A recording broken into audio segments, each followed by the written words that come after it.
What is a possible integer value of x? The variable over here has a denominator of 12 and we want to get rid of that. So we could multiply this whole inequality by 12.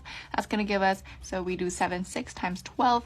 How I do this is I go diagonally and see what I can cancel out. 12 divided by 6 is 2, and then 6 divided by 6 is 1. This is going to be 14. 14 is less than, so the denominator cancels out. It's going to be less than 2x minus 3. And then for 3 halves times 12, 3 halves times 12, again I cancel out. 12 divided by 2 is 6, and then 2 divided by 2 is 1. It's going to be 18, so less than 18. And from here we just solve for x, so I'm going to have to get rid of the 3. I could do that by adding 3, and then I got to do it to all sides because it's an inequality. 17 is less than 2x, which is less than 21, and then you divide all sides by 2. That's going to give us 8.5 is less than x, which is less than 10.5.